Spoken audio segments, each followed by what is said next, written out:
Hello and welcome back to another Tech Tip Tuesday. I'm Ryan Fring, a creative director here at Backflip, and today we're talking two-factor authentication. So two-factor authentication is a way to secure logins or passwords. And this is Google's setup here.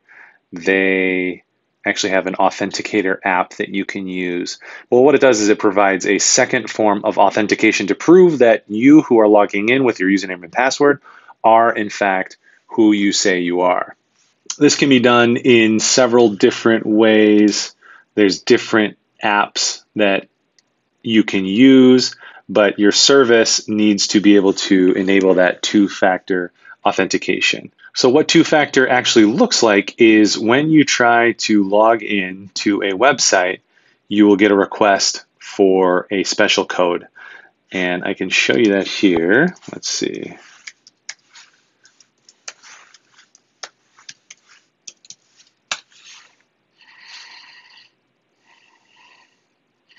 I can show you that here. So I have LastPass autofilling my password, and I log in. Oops. And now I need an authenticated code in order to log into the website. So I've already used my password, and I go into my app, and I find the code, and then I put it in there. So only I have this app.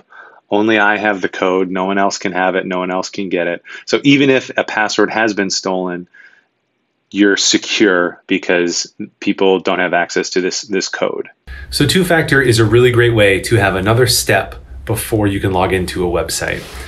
And most of your major platforms will have this. Google has it, Twitter, Instagram, Facebook, all your social media. Your bank has it. And it can work in several different ways. They can send you a text, or you can use an authenticating app like Google Authenticator or Authy, or even LastPass, I believe, has a two-factor authentication app. The important point, though, is that you're putting up just another roadblock so no one can steal your information, because this has happened to me once where I had an old password on Twitter and a site that I had used that old password on had gotten hacked, and that got released. So somebody logged in and started posting spam on my Twitter. Luckily, I only had like 2 sites that had that same password, that really old site and Twitter. So I changed it, got it all back, and then I enabled two-factor authentication.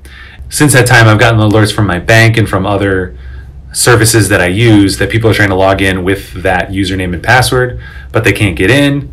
And I have Authenticator set up on them, so I'm doubly sure that we're all secure. So that's it in a nutshell, and you can look this up more online by looking up two-factor authentication, Google Authenticator, Authy. All the services have it, so it's pretty easy to find.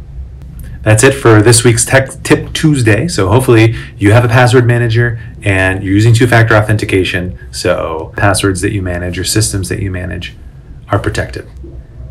Tune in next week for another tech tip. See you then. Bye.